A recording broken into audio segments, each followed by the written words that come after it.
여야의 내년 예산안 협상, 행정안전부 경찰국을 비롯한 시행령으로 설립된 기관들 예산 문제를 놓고 막바지 진통을 거듭하고 있습니다. 이태원 참사 국정조사가 야3당 단독으로 본격 시작을 알린 가운데 국민의힘은 오늘 이태원 참사 유가족과 면담을 진행합니다. 국회 연결합니다. 황윤태 기자. 네, 국회입니다. 내년도 예산을 두고 여야가 계속해서 입장차를 좁히지 못하고 있는데 왜 그런 겁니까?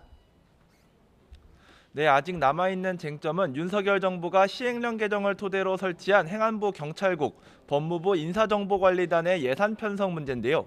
이에 대해 여당은 합법적인 기관인 만큼 정규 예산 편성을 주장한 반면 야당은 설립 정당성이 없다며 전액 삭감으로 맞서다 예비비로 편성하자는 의장 중재안을 수용한 상황입니다.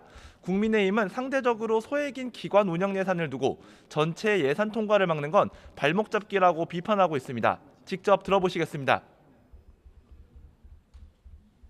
합법적으로 설치된 경찰국과 인사정보관리단이 예산이 깎일 이유가 없고 이것 때문에 이 시급한 시기에 전체 예산을 발목 잡는 것도 저는 맞지 않다고 보기 때문에 반면 민주당은 법인세 인하와 경찰국 예비비 편성을 골자로 하는 김진표 국회의장 중재안까지 수용한 만큼 더 이상 양보는 어렵다는 입장입니다.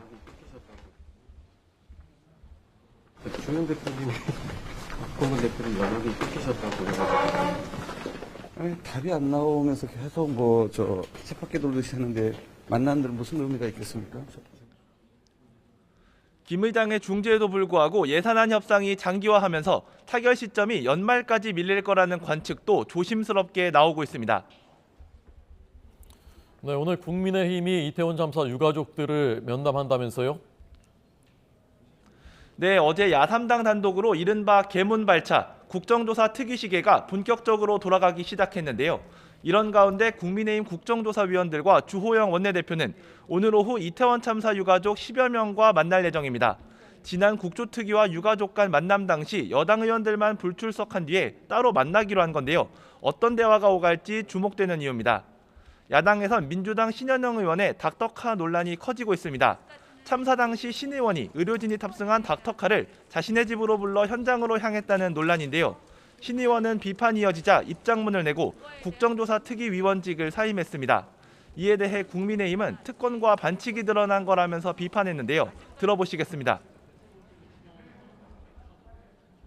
이런 게 바로 특권과 반칙이라고 봐야지요. 그러다가 보니까 옳은 소리를 해도 이러한 상황에서 또 이러한 우월적 지위를 이용을 해가지고 현장에 빨리 의료 지원을 해야 될 차량을 본인이 가기 위해서 사용한 이런 부분들 때문에 아마 국민 지탄이 있지 않나 생각을 하고 저는. 반면 민주당은 국정조사 중인 명단에 한덕수 국무총리를 포함하고 조사 기간을 연장해야 한다고 맞섰습니다. 진상규명하는 과정에서 최선을 다했는데도 불구하고 시간이 부족하다. 그럼 당연히 하는 거죠. 너무나 당연한 것을 아닌 것처럼 저렇게 떳떳하게 이야기하는 게 저는 정말 이해가 안 됩니다. 이태원 국정조사 특위는 내일 참사 현장과 서울경찰청, 서울시청을 방문하면서 본격적인 현장 조사를 시작합니다. 국민의힘은 전당대회를 앞두고 본격적으로 당원 개정에 나선다고요? 네, 국민의힘은 잠시 뒤 10시 반부터 상임 전국위원회를 열고 당헌 개정안을 심의합니다. 새로 바뀌는 당헌 개정안에는 당원 투표 비율을 기존 70%에서 100%로 바꾸고 결선 투표제를 도입하는 동시에 전국 단위 선거 경선에서 역선택 방지 조항을 도입하기로 됐습니다.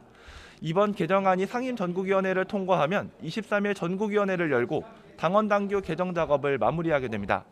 어제 비상대책위원회가 당원 당규를 바꾸기로 한 뒤 당권 주자들 간의 반응이 엇갈렸는데요. 친윤 당권 주자들은 대부분 룰 개정에 이의가 없었던 반면 비윤 주자들은 윤핵관들의 폭거라며 맹비난하기도 했습니다. 새해부터는 후보 등록 등 본격적인 레이스가 시작되는 만큼 차기 총선을 지휘한 새 당대표 자리를 두고 주자들 간 기싸움이 치열해질 전망입니다. 지금까지 국회에서 전해드렸습니다.